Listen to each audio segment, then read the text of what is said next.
Hello there, Parth Sharma this side, bringing you best chess games going all around the world. Do take time to like, comment, share and subscribe to my channel. If you're already subscribed, then do press the bell icon for future notifications, and if you like my work, then do consider supporting me on Patreon and PayPal. You will find the links in the description because your support is my motivation which keeps me going. And if you want to watch a particular game, then you can click on the timestamps given in the description box to jump straight to that game. So coming to this tournament, the Chessable Masters that I'm covering, I will be looking at day 4 on this. These are the games from Group B, and the first game that I would be looking at is not at full Anish Giri versus Ding Liren. Anish was white and Ding was black, but I will be showing you this, and this is the position that I analyzed, and but the game concluded here, and here Ding resigned. I simply cannot fathom why did he resign in this drawn position. And the position that I showed you was the position after 2 moves, and it came after this and this. This was the position that I showed you, and again this position is a clear draw. Why this is a draw? Because the rook is in front of the passed pawn. This pawn, even though being a passed pawn, is a rook's pawn, which is its drawback, and the king is safely not here but protecting this promotion of this passed pawn, and taking control of this. Not to forget, this rook is cutting this king from the 3rd rank, which means that this king cannot cross this wall created by the rook on the 3rd rank, which means that this king won't be able to approach the pawn, and with this rook he simply cannot, with this active rook he simply cannot be able to make either of them a queen, because you cannot create enough distractions in this position. But surprisingly, Ding Liren resigned in this drawish position.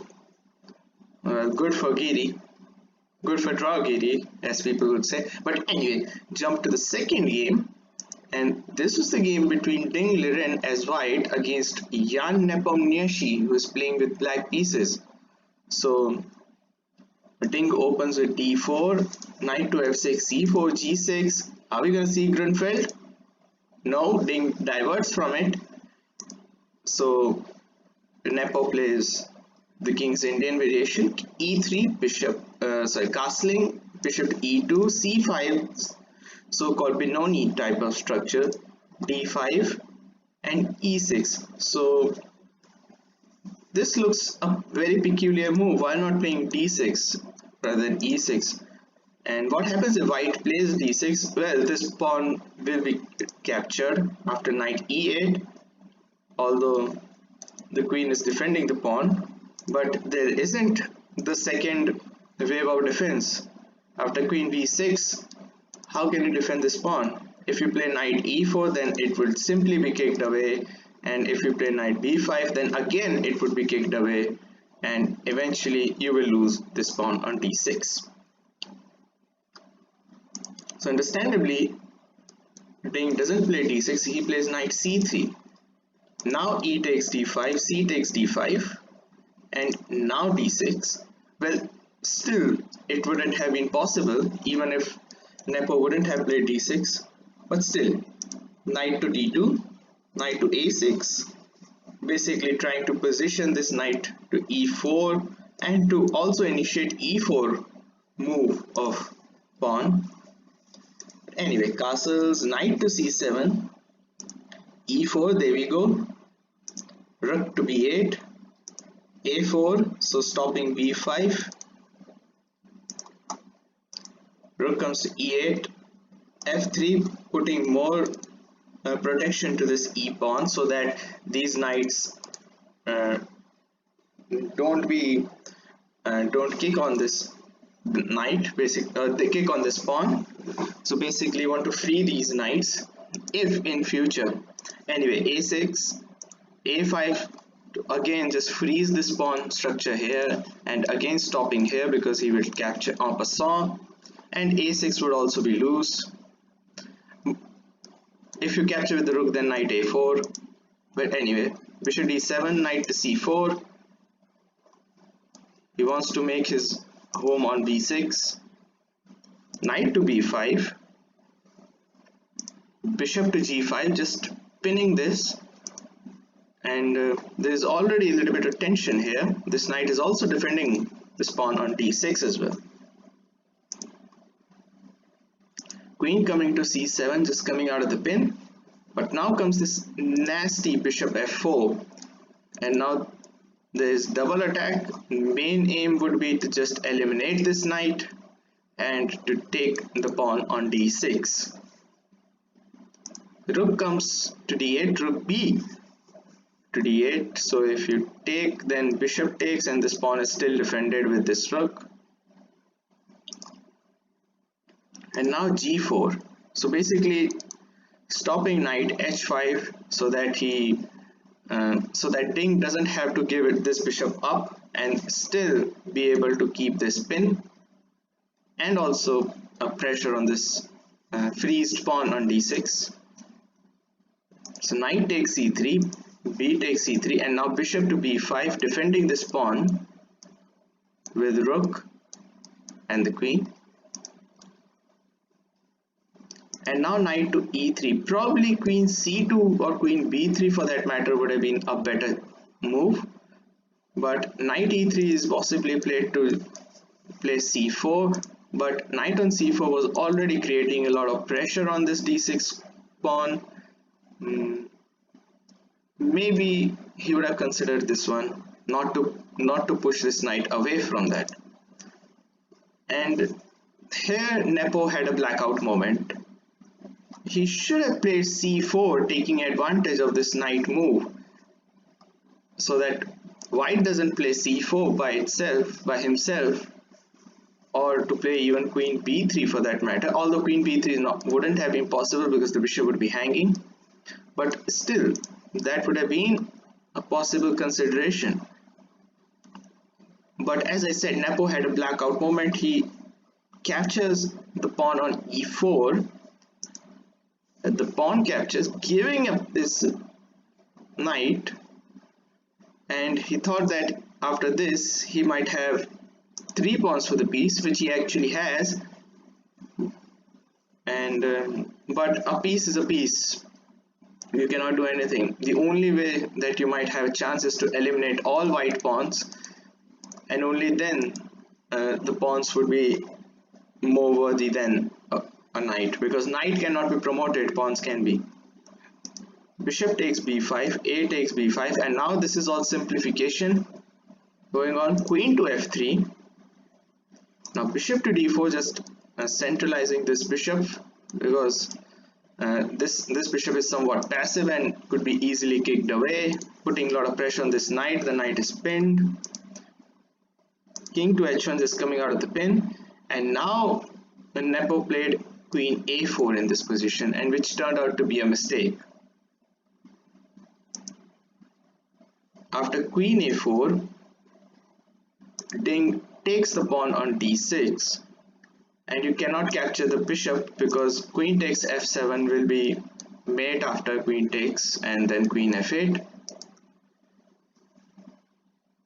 Instead of queen a4, he should have played queen a3. So now what's the difference? The difference is after bishop takes d6, you don't have to capture this bishop, but you can play f6. And you can also see bishop takes c5 cannot be possible because the queen is taking guard of the c5 square. And if you play, let's say, bishop f4, you can simply play g5 and the position would be level out.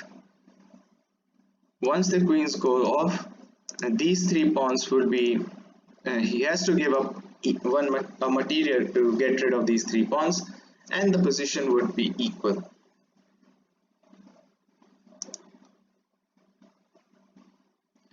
But after queen a4, bishop takes d6.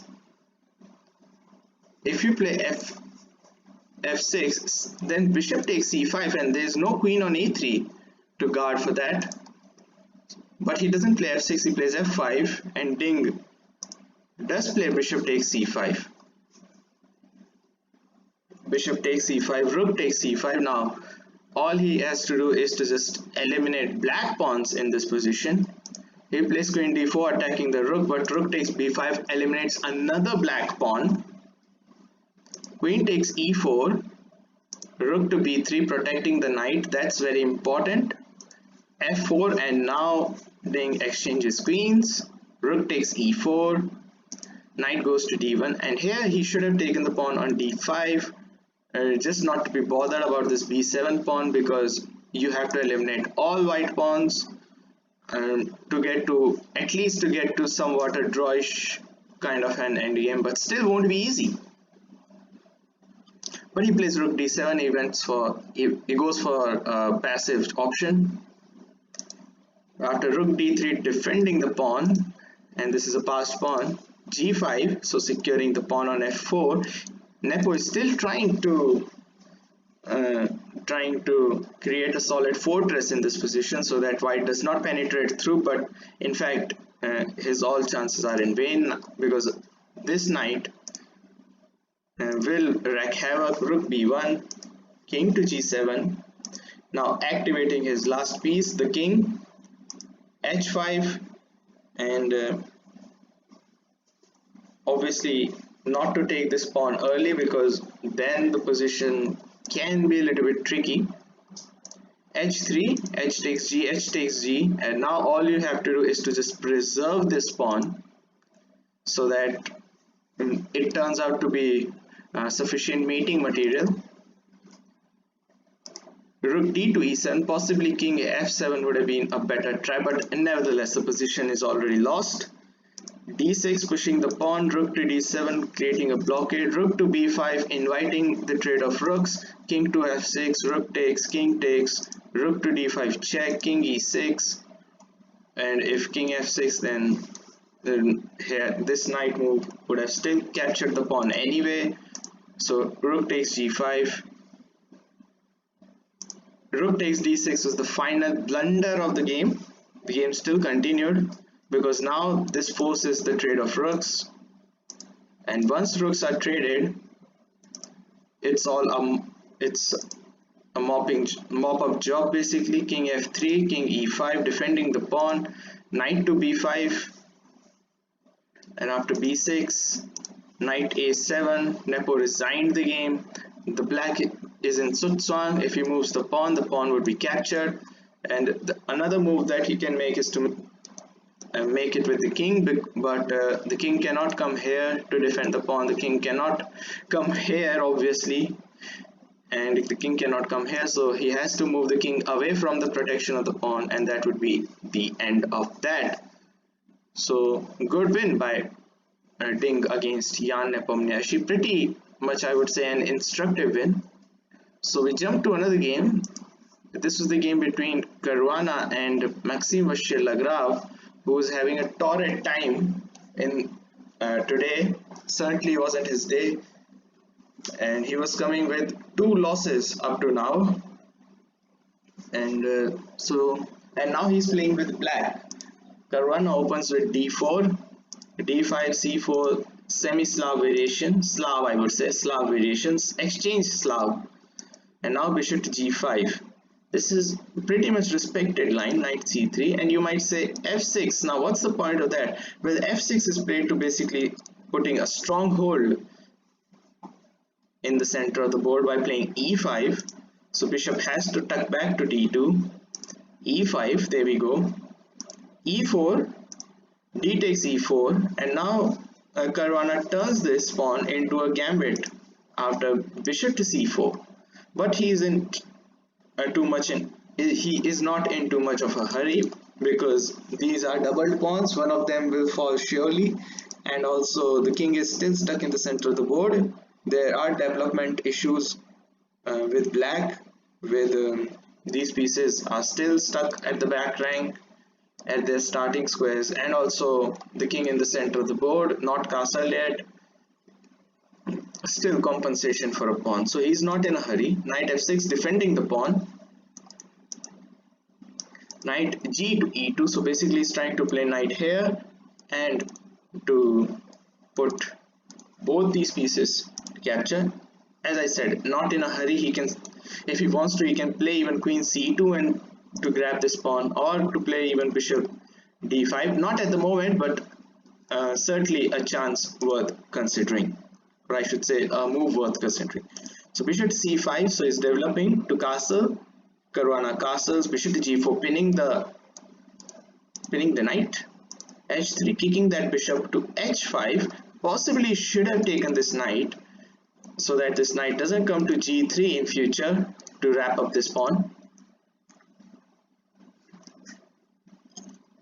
Rook to c1, queen to d7, so he also might be preparing to either castle here, so he's keeping his options open depending upon the dynamics of the position, but ideally he won't be castling queenside because the rook is directly in line of the king with two minor pieces of black in the line. White's minor pieces don't matter in this position on when there is a concern of an open file. Certainly bishop to g5, knight to d4, so centralizing this knight, he's basically hoping for an exchange to correct the pawn structure in the center, and that would be good for black indeed. So bishop takes f6, g takes f6, and only then capturing the pawn on e4, taking his pawn back. So now pawns are equal and position is also equal, but there is a problem with this king. The king is still caught in the center of the board, and already there is an attack on f6 pawn. Black cannot castle because the bishop is controlling the castling square. Bishop to e7, defending the pawn. Knight to g3, and if you, let's say, play bishop to g6, well, this can be a tragedy because after knight takes d4, e takes d4, knight h5, white just simply crashes through. Black cannot castle here because the bishop is controlling, and certainly he don't want to castle here because it would be straight in line of the rook. And also there would be threat to play rook e1 to take this pawn, or to even knight g7 for that matter. That would be totally unpleasant for black.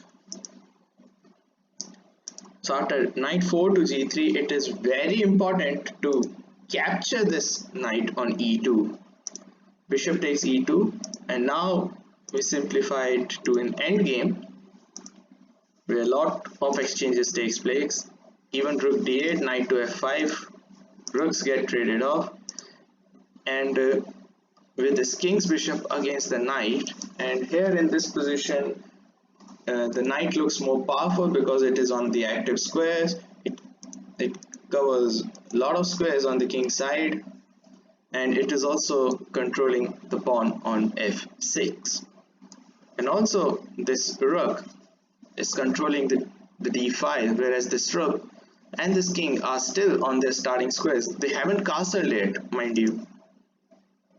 So g3, h5, so starting to push the pawns. King to g2, rook to h7, so activating the rook. Eventually on move number 24, rook to c1, preparing to play rook c8, or knight d6, although not at the moment as bishop is controlling, but maybe in future plans, as I said. King to d7, king to f3, activating the king. King to e6, attacking the knight. g4, h takes, rook to d7, rook c8, attacking the bishop. King f7, king goes back, defends the bishop, but this rook is very active. Now what this does is to allow this rook to even harass these queenside pawns of black, and black isn't in time to play rook d2 because of rook c7 check. King to e2, stopping rook d2, b6, f3, protecting the pawn, and also stopping e4. Bishop comes to c5, so basically b6 was played to activate this bishop. Knight comes back to g3 to position itself onto this better square on e4, which we see after bishop e7, knight e4. Everything is defended up to now. So far so good. King to e6, rook c6 check. The king has to move. b3, just both players are playing waiting moves in this position as to see who cracks first. King to g7, a3, slow steps from Fabi. King to f7, b4, and as I said that both players were taking baby steps. If he had played, let's say again king g8 or king g7, then he would have simply played either not a4 but any king move, let's say king f2, king f2, king e3, and still waited for someone to crack first. But eventually in this position MVL cracked and he played rook to d4, which was a mistake because this allows the rook to come to the 7th rank. And you have to move either the pawn, and also there is a threat to play knight g3, knight f5, pinning the bishop.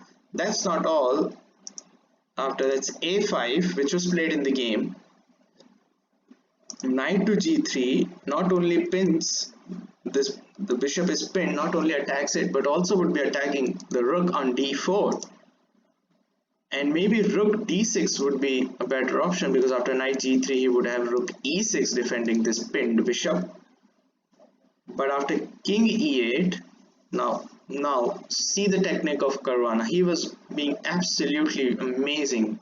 He played a beautiful endgame against Timur Rediabov, and now he played another superb endgame. He just simplifies this position into a winning king and pawn endgame, getting the piece back, and boom, this was the last move of the game. And here MVL resigned and he lost 3 games, and unfortunately for MVL he lost his 4th game as well. And it is very tough on a chess player to be losing 4 games on the trot. This was, I would say, a very sad situation. Obviously f4, and if you play king d5, then king d3 just freezes this pawn, and Fabi would create a passed pawn on the king's side, which will create a distraction for this king, and white king in the meantime will gobble up all these pawns. This is a clear winning king and pawn endgame, and feeling sad for MVL. Losing 4 games, as I said, it just shatters your confidence to the core.